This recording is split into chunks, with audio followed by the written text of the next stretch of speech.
Hey guys, so my vlog everyday in summer project has kind of gone off the rails a little bit, but I have a pretty good reason for that, which is I don't have any internet here. In fact, if this video gets uploaded, it's because I went to my parents' house and used their Wi-Fi. To be honest, this is one of the bigger first world struggles that I've ever had to cope with. Another is this lighting.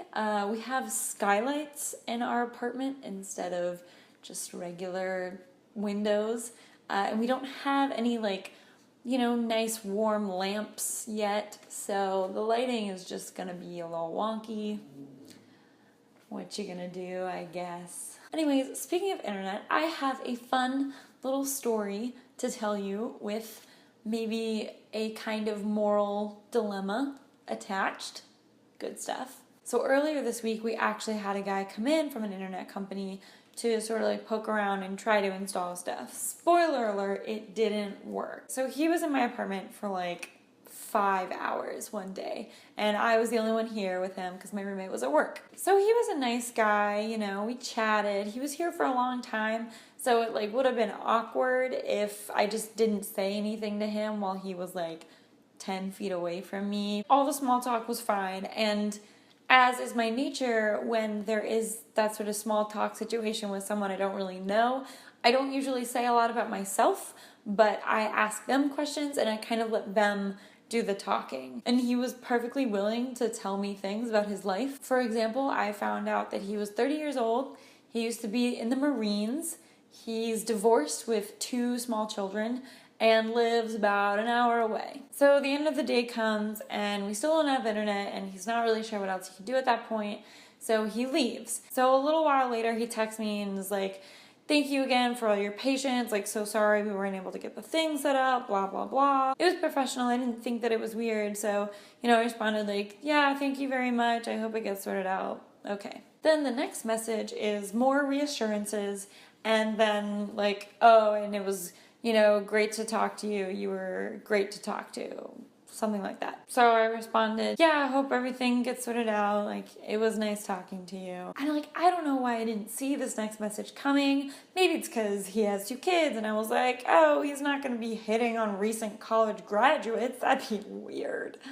His next message basically says, if you ever fancy having a conversation or meeting up and hanging out sometime, well, you have my number, LOL. Smiley face. Why? Why? We were having a perfectly fine, friendly, but professional relationship. You fucked it up. You ruined it. You ruined it. It is dead now. Dead. I'm paying you to do a service. Why?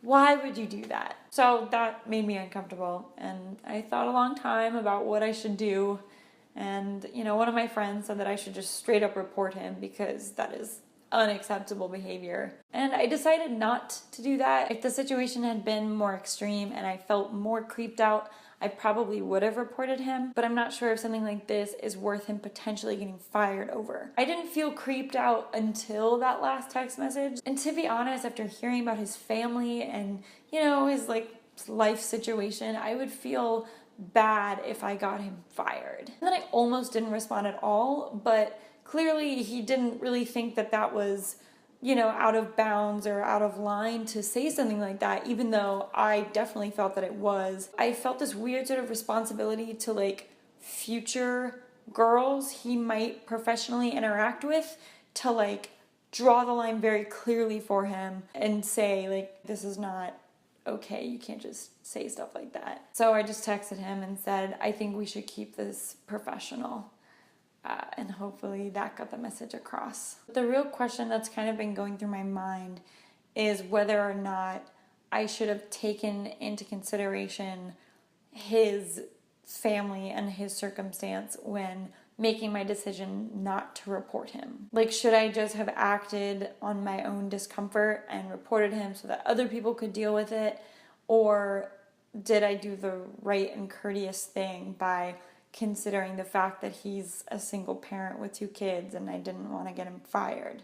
Or is that, me putting him before my own, uncomfortableness or whatever. I don't know, I've been thinking about this a lot for the past couple days since I don't have anything else to do because I don't have internet.